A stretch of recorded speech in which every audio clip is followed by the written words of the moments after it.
Hey, guess what's happening on this week's episode of the Beating Diabetes Lifestyle Podcast with your friend and host, Oscar Camejo. Hey folks, welcome again to this week's episode of the Beating Diabetes Lifestyle Podcast. This is part 2, folks, of taking control of diabetes. We're going to focus on why losing weight is so important.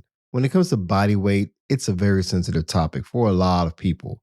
And getting to an ideal weight, a healthy weight, is easier said than done. Trust me, I know what I'm talking about personally. But when you have type 2 diabetes or prediabetes, trust me, there are huge benefits to losing weight if you carry that extra belly fat, that extra weight, that stubborn fat that we all want to get rid of. If you have prediabetes or type 2 diabetes, listen to me. It is possible to reverse the condition, in many cases, of course. But with some lifestyle changes, this can become a reality in your life. It's going to take a commitment to put in the necessary work to make it happen. It's not going to happen overnight. It's not going to happen by magic. The same is true even if you don't have prediabetes or type 2 diabetes, but you may be concerned about developing these conditions in the future. Folks, you can reduce your risk by maintaining a healthy weight, following healthy eating principles, and being physically active on a regular basis. Basically, making it your lifestyle is going to require work. So if you're ready to put in the work, this podcast episode is for you. In this week's episode, you can expect to learn why losing weight is such a big deal. You're also going to receive some practical recommendations from me for finally taking control of type 2 diabetes through weight loss. You're going to receive my recommendations on making lifestyle changes for overall health. So stick around to hear the rest of today's episode. My friend, you really don't want to miss it. Let's go.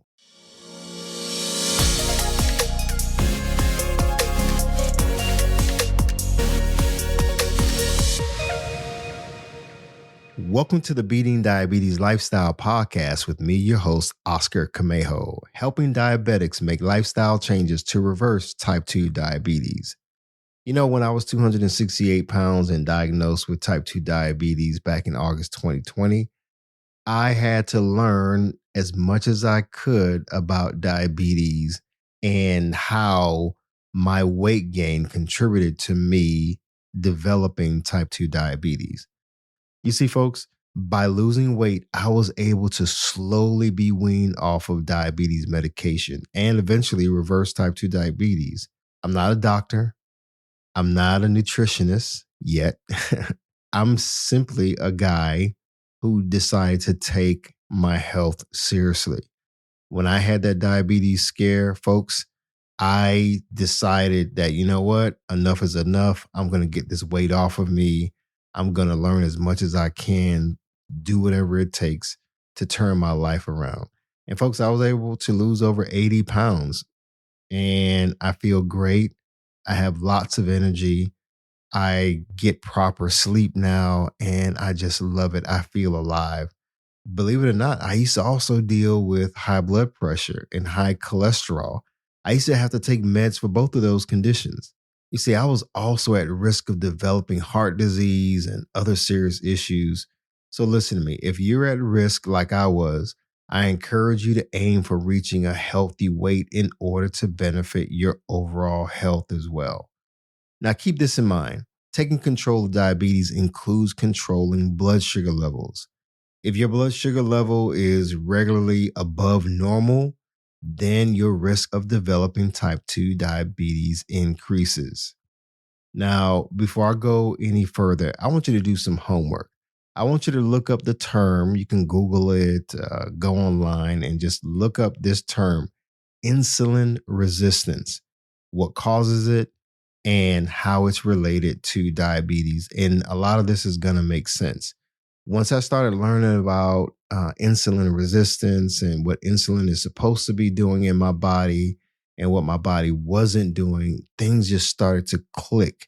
And I understood why I had to cut back on the breads, the pastas, the rice and the potatoes, why I had to cut back on the processed foods, the sugary drinks, why I had to cut out the cookies and all this other stuff because they were all impacting my blood glucose levels, basically my blood sugar levels.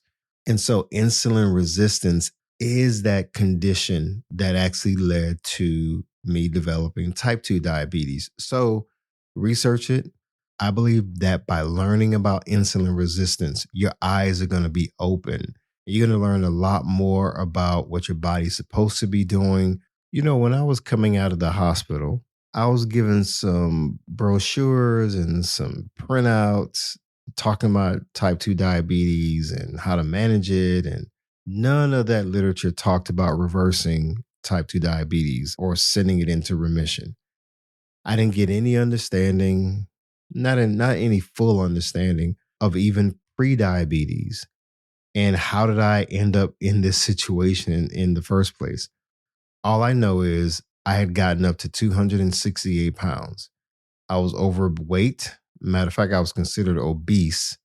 And me being overweight had an effect on my health, folks. And I didn't take it seriously back in 2018 when I was first diagnosed with pre-diabetes. And I wish I had, man. Looking back, I could have saved myself a headache and I could have saved myself a lot of money. I could have saved myself from going to the hospital and almost dying. And I believe that there are a lot of you all who are tuning into this podcast and you're looking for answers. I've said it before. I'm a regular guy and I made a decision to turn my life around. I'm living proof that it can be done. And I believe that if we turn our lives around, if we start taking our health and nutrition seriously, we can improve our health, folks. And by making even some small changes to how we eat, what we put in our bodies and what we do with our bodies in terms of exercise, we can make a difference, folks. I can pull out a whole bunch of research and give you a bunch of stats. At the end of the day, what does that really mean for you? Beyond the stats, beyond the studies, what about you in your personal life? Are you carrying a bunch of excess weight that you really don't need? You and I both know that it's uncomfortable when we're overweight. I mean, I had problems sleeping. I had problems just with frequent urination, um, stress, and just other things were just going on. I had problems with my vision, and and it was all related back to diabetes and me being overweight. So I want to encourage you all today. There may be some things that you're dealing with that nobody knows about.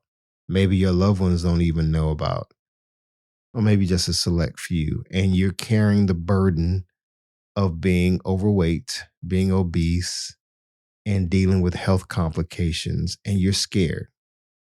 I've been there. You probably feel alone. You probably feel confused, and you've probably tried all kind of weight loss plans and diets and exercise routines. Listen, folks, hear my heart. I really don't feel like it needs to be complicated. I don't do complicated. I don't like complications, things that are so complex that it's hard to follow. I just believe in simple, practical, everyday things that we can do to lose weight, to get down to a healthy weight and maintain it. That's why, I've heard it said that don't follow a diet because sometimes these diets are short term. And once you reach, let's say, a certain goal, a lot of people fall back or it's just difficult for them to maintain. So I want to encourage you to really focus on losing weight in the simplest way you can. so that you can get the weight off of you, you can feel better, and you can keep the weight off of you. That's what's important. So now, why is losing weight so important? When my doctor told me to go ahead and lose the weight, yeah, he didn't give me a plan. I just had to go and figure it out. And I had a lot of questions, like literally, why is losing weight so important? Why can't I just, take some meds and be okay? But I know me, and I didn't want to be on medication for the rest of my life. My doctor once told me that I was probably going to be on medication for long term. And I used to see that phrase, long term therapy or treatment, on all the paperwork I would get from the doctor's office. And man, that used to bother me. I was like, nah, I got to get off of this medication. So eventually I was able to get off medication, folks. I did follow my doctor's order, but I put in some practical work to get the weight off of me. And I eventually, let's see, the first medication I think I got off of was insulin. I used to have to take insulin injections to regulate my blood sugar. And then I slowly started being weaned off of high blood pressure medication and high cholesterol medication. And then eventually got off of metformin, which was, diabetes pills that I was taking. And I slowly was able to be weaned off of that and got a clean bill of health eventually from my doctor. And every doctor visit since then, I keep getting thumbs up from my doctor. So I'm telling you what I know by experience. No, I haven't conducted any studies. I'm not a researcher in the sense of like being a doctor or anything of that nature. Again, I'm a guy who went through it. So, again, any advice that I give you, you see what works for you, chew the meat, spit out the bones, get advice from your diabetes educator, from your doctors, from your nutritionist, and so forth, so that you can do what works for you. So again, why is losing weight so important? Let's keep it moving. It is said that the link between weight and type 2 diabetes is very strong. There's a strong connection. There are some studies that confirm that the vast majority of patients with type 2 diabetes are overweight or obese, and that obese people are at a high risk of developing type 2 diabetes. Several studies have been conducted and have shown that obese people are also at a higher risk of developing cardiovascular disease. And the risk is even higher in obese people with type 2 diabetes. Now, folks, when I was obese and I was overweight, yeah, I had some heart issues going on, and it was a scare. My doctor straight up told me, hey, you can end up having a heart attack. So we need to get your cholesterol down and so forth. So we went to work, and I'm happy to say that I'm alive to tell the story. But now let me back up for a second and let me say this. Not all individuals who are obese or overweight will develop diabetes, and not everyone diagnosed with type 2 diabetes are overweight. Okay, I needed to make that very, very clear, because some people may think, oh, well, you know what? Oh, type 2 diabetes is a fat people problem. No, there are people who are not overweight and not quote unquote fat or obese that have developed type 2 diabetes. And there's different factors that have led to that. I won't go into it here. So I don't want you to automatically think that, oh, because I'm big, I'm automatically going to develop type 2 diabetes or be pre diabetic. You know, but there is overwhelming evidence to say that people who have type 2 diabetes are overweight or obese. So to me, it stands to reason that, you know what, regardless, if I'm carrying a lot of weight, unnecessary weight, maybe I need to get this off of me because there are a whole bunch of other health risks that are associated with being overweight and being obese that may not even have anything to do with type 2 diabetes. Hopefully, you get my point. So, the potential to prevent or delay the onset of type 2 diabetes in high risk people through lifestyle interventions such as diet modification, changing your diet, reducing your weight and increasing your physical activity has been seen in quite a few trials and studies. So let's first focus on three groups of people when it comes to diabetes. Number one, there's the first group are those who don't have prediabetes or type 2 diabetes, but may be at risk of developing these conditions. Is that you? Number two, the second group, those who do have prediabetes. So, prediabetes, basically, in a nutshell, is when your blood sugar levels are slightly above normal, but not high enough to be considered type 2 diabetes or have type 2 diabetes. And then the third group is a group of people who have established or developed type 2 diabetes. Now, I used to be in all three categories. I was somebody who was at risk of developing prediabetes and type 2 diabetes because of my lifestyle at the time. Then eventually, because I didn't change my eating, I just kept eating whatever I wanted, kept eating high fatty foods, high carb foods, saturated fat and a lot of sweets and drinking soda and fruit juices every day. I eventually developed prediabetes. And then because I didn't change my lifestyle, I eventually went from being pre diabetic to having type 2 diabetes. And again, as I said before, I kick myself sometimes. I should have turned things around. But you know what? I'm here to tell you about it. And I'm here to encourage other people and help to save some lives and save some limbs. So, out of misfortune, sometimes there's a blessing. So, my blessing is to have this podcast and the website and other resources to be a blessing to you all. So, let's move on. In overweight and obese people with type 2 diabetes. Now, again, let me be specific. People who are overweight and people who are obese who already have type 2 diabetes, it is said that losing approximately 5% of body weight has been shown to improve blood glucose in those folks. So basically, if a person is overweight, if someone is obese and they have type 2 diabetes, if they work on losing roughly about 5% of their body weight, they can improve their blood glucose control. Now, remember earlier, I had encouraged you all to look up insulin resistance, what causes it, and how it's related to type 2 diabetes. This is going to make sense.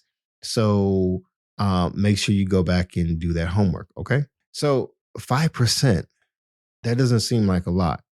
So let's say if you have type 2 diabetes, or even if you have pre-diabetes, I want you to focus on losing roughly around 5% of your body weight because that extra fat that's on your body. And when I'm talking about the extra fat, I'm talking about the subcutaneous fat. That's the fat that's just underneath your skin, let's say in your midsection area. And then there's a visceral fat. The visceral fat is the fat around your organs. And that fat really has led to more and more complications that people experience. So let's say 5% of your body fat, of your body weight. If you can work on losing that, you can see dramatic results. Now, I want to say something else about visceral fat and losing weight. Sometimes when you get on a scale and the scale may say 250 pounds, 270 pounds, or 300 pounds, whatever you weigh, some people get really obsessed with like, oh, that number. When you begin to start losing weight, there may be a time where you reach a plateau because you're also exercising. Maybe you're doing some weight training or cardio or whatnot. And let's say you're building muscle and you reach a plateau and you may be like, whoa, why am I still, here at 200 or 220? And it just seems like nothing is changing. Well, there is a difference between muscle and fat, right? I won't go too much into it right now, but what I want you to focus in on is not losing body weight, your total body weight. You're specifically wanting to lose fat.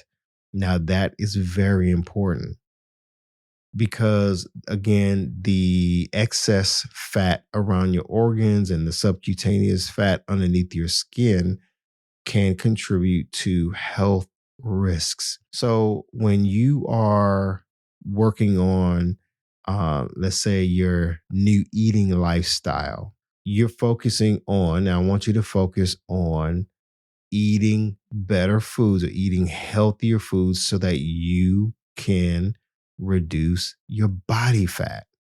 Now, remember, your body is made up of bone, is made up of organs, is made, comprised of water and so forth, as well as body fat, right? You don't want to lose muscle. You want to maintain a healthy muscle mass, if you will. But what you do want to do is reduce your body fat. And there's different techniques, there's different ways, such as intermittent fasting, of course, cutting out your breads, your rice, your potatoes, your pastas, and so forth, your sugary drinks. And we can get into all of that in a little bit. But again, back to losing weight. If you focus on losing roughly about 5% of your body weight in fat, let's say, then you'll start to see some real benefits. So I want you to set an initial goal of dropping 5% of your current body weight. Okay. So some people may say, well, I just want to lose 80 pounds or I want to lose 50 pounds. And it's some arbitrary number that they throw out.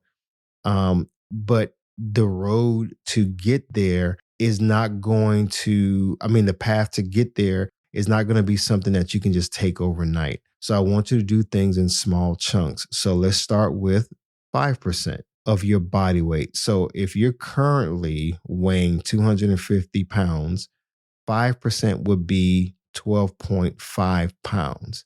I believe that's an attainable goal.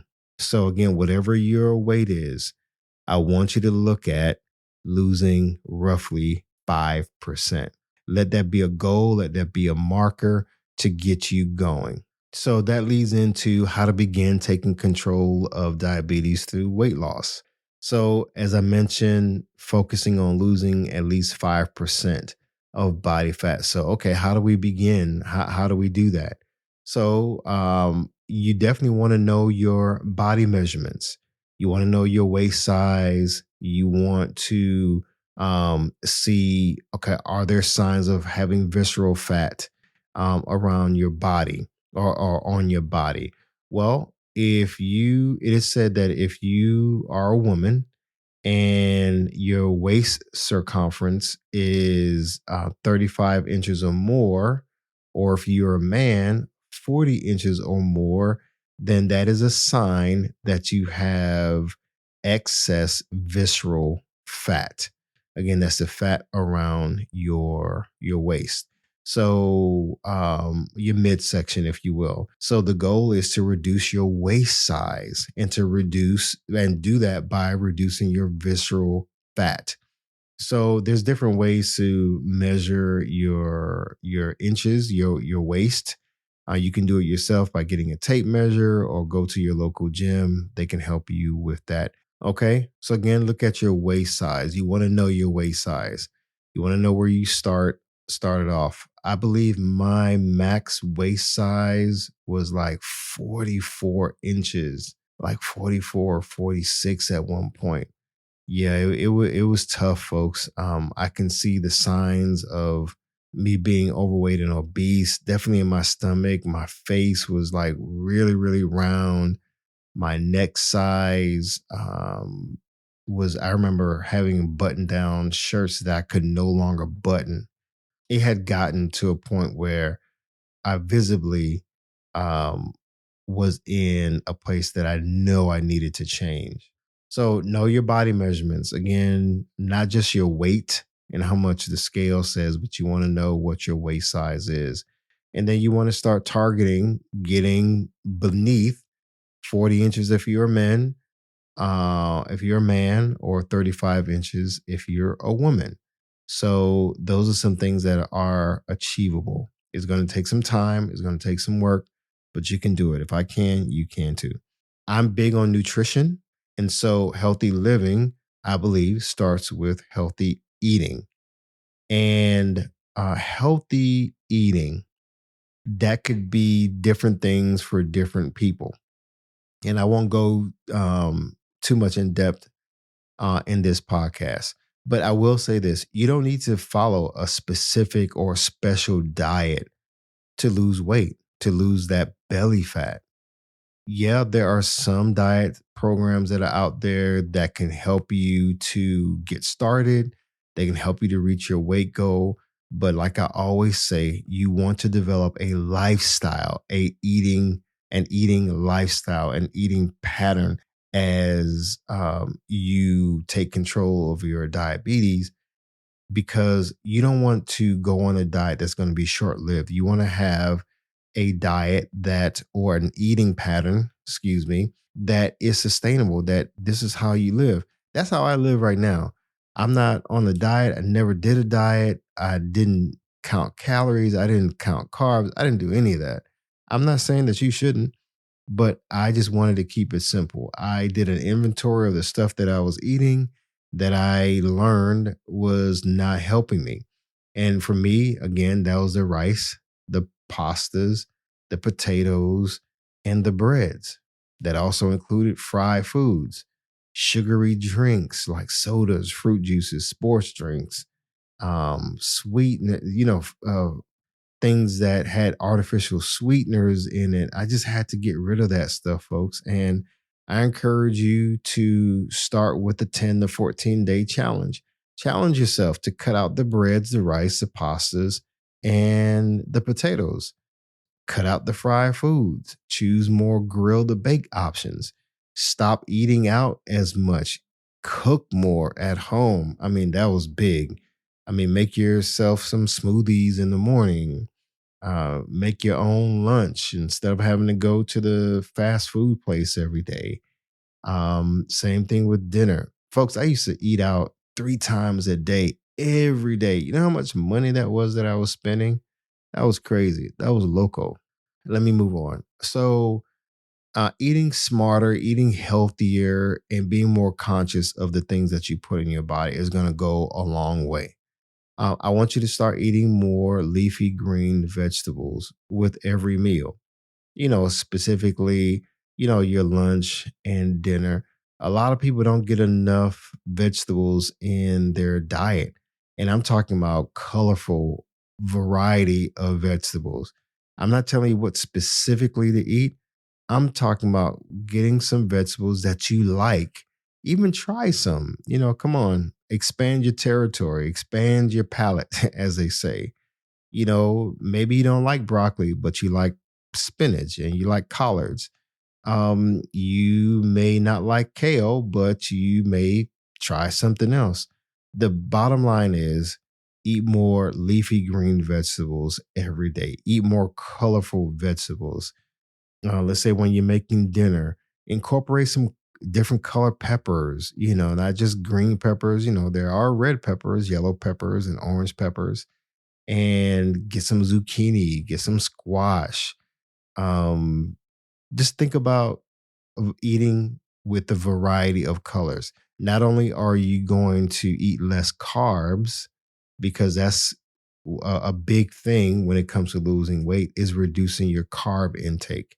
Am I saying to completely cut out um, breads for the rest of your life and rice and pasta? No, I occasionally have those things, but I'm at a point right now where I can do that. Maybe once every other week or something like that. But again, when you're working on making those lifestyle changes and creating a habit of eating healthier foods, and eating smarter and being more of a conscious eater, you want to take inventory of what you're eating. Get rid of the stuff that's negatively impacting your life and your health. And if you don't know, I would, if I were you, get a notepad, go around to in your kitchen, in your pantry, your cupboards, and you may have a secret stash of stuff. And just write all that stuff down. And it's something about seeing everything on paper, the chips, the cookies, the sodas, the fruit juices, the snack bars, all of that stuff, and look at those things and decide, okay, wow, man, I'm eating a lot of processed foods, a lot of the cookies, a lot of the baked goods and so forth, and decide, okay, well, what things you need to start eliminating and start incorporating more healthier options. Folks, I had to stop buying chips. I don't bring chips in my house at all. I had to stop. I used to buy a whole bunch of cookies, Pop Tarts, and all that stuff. I stopped buying it because it was too easy to grab those things and just go crazy, and eating late at night, all of that stuff. And that's another thing. You want to stop eating late at night because when you eat late at night and you're staying up late at night, you tend to, for some people like me, or how I used to be, you tend to eat more snack foods and more junk foods late at night. And then you end up going to bed with a whole bunch of stuff on your stomach that shouldn't even be on your stomach. And yeah, and then it starts affecting your sleep. And then you get up in the middle of the night and you want something sugary to drink and eat. I mean, that was me. I would make like 2 and 3 peanut butter and jelly sandwiches some nights and plus drink some orange juice with it or grape juice. And man, no wonder why I ballooned up to 268 pounds. Because I was putting some stuff in my body that I shouldn't have, folks. So when it comes to drinks, I want you to incorporate drinking lots of water. If you were like me back in the day, I used to hate the taste of water. Well, not hate. For me, water didn't have any taste. So it was not anything that I was like gravitating towards. So I didn't drink a lot of water. I used to stay away from it. But now I love water, and water has so many benefits to it that, it hydrates your body, of course. It helps your cells to function. It helps to lubricate joints. I mean, there's so many benefits to water. Folks, I don't drink soda anymore. I don't have a taste for it. I don't drink sports drinks anymore. Never drank alcohol. Never will. Never had a taste for it. No pun intended. And I replace all of that stuff, man. All of the soda, the sports drinks, the fruit juices, the lemonades, the sweet teas. I replace all of that with water. And I know for some people they may say, man, water is boring. Well, you can flavor your water with some lemon or lime and maybe some fruit and some other stuff. Make you some spa water. Get you some sparkling water. That may be a good option. So, folks, in this episode, there's no way I could have gone over every single thing that you need to do. But hopefully, this whets your appetite to live healthier and make healthier options when it comes to your health and preventing diabetes or controlling diabetes and even better, reversing the condition. Folks, there's so much that I'm learning, and I'm grateful that you all are on this journey with me. As I learn, I'm going to share with you all and just keep following this podcast. I'm gonna in the future, talk more about nutrition, some specifics when it comes to nutrition. That's just my thing. And I love it. I didn't even get into exercise in this podcast episode. Maybe I need to do a part 3. We'll see. But it goes without saying, yeah, be more active, get out there and walk more, move more. And for some people, it may be that you need to do more intense exercises, resistance training, do more outdoor cardio work like running. But for others, it may just be something as simple as walking around your neighborhood for 30 minutes a day. The bottom line is get more active, be less sedentary, improve your health by moving more, eating better, Again, what we put in our body is very important. And I would say is more important than what we do with our body in terms of exercise. Because listen, um, yeah, some people may say, oh, well, this person is a couch potato. Well, just sitting down is not the cause of obesity and, overweight and anything of that nature. Is what we do when we are sedentary, when we're sitting down watching TV, we're eating a bunch of snacks, we're eating a bunch of unhealthy foods, high sodium foods, high fat content foods, high sugary foods, and so forth. That's just leading to a whole bunch of complications. And then we slowly gain a lot of weight, which affects our metabolism and so forth. And then when our metabolism is out of whack, it becomes more and more easy to run the risk of developing health conditions that we can avoid. So, in any case, folks, I want you to be encouraged. I've been there where you may be right now, kind of confused but yet still looking forward to making changes. So, I want you to remember, study insulin resistance. Go and read up on insulin resistance and how it relates to diabetes. Is going to open your mind. So, folks, I love you all. Thank you for tuning in once again. And if you haven't already, tell somebody about this podcast. It comes out every week, and I share practical tips on how to not only reverse type 2 diabetes, but how to live a healthy lifestyle, whether you have type 2 diabetes or not, whether you have pre-diabetes or not. It's all about feeling great, folks, and feeling motivated to, live healthy and make healthier options. And I have some things that I have in the works that one day I think you're going to benefit from it. Once I tell you about it, I think you're going to love it. All right, folks, like I always tell you, stay focused, keep moving, never go back, leap forward, bounce back because you can, my friend. And above all else, trust God. You got this. I believe in you. Be sure to visit the website at www.beatingdiabetieslifestyle.com for access to free resources and other information that will help you along your journey. If you would like to submit a question or a comment about the show or to learn more about the Beating Diabetes Lifestyle, you can always email me at hello@beatingdiabetieslifestyle.com. And if you haven't already, be sure to subscribe to this podcast. Hi, everyone. Thank you for tuning in to the Beating Diabetes Lifestyle Podcast with Oscar Camejo. We hope you enjoyed this episode. As a reminder, this podcast is intended for motivational and educational purposes only. It is not a substitute for professional care by a physician or other healthcare professional or qualified fitness instructor. This podcast is provided on the understanding that it does not constitute medical or professional advice or services. If you're looking for help on your journey, seek a qualified medical practitioner. It's important that you utilize someone who is a trained, licensed healthcare professional who can help you on your journey toward good health.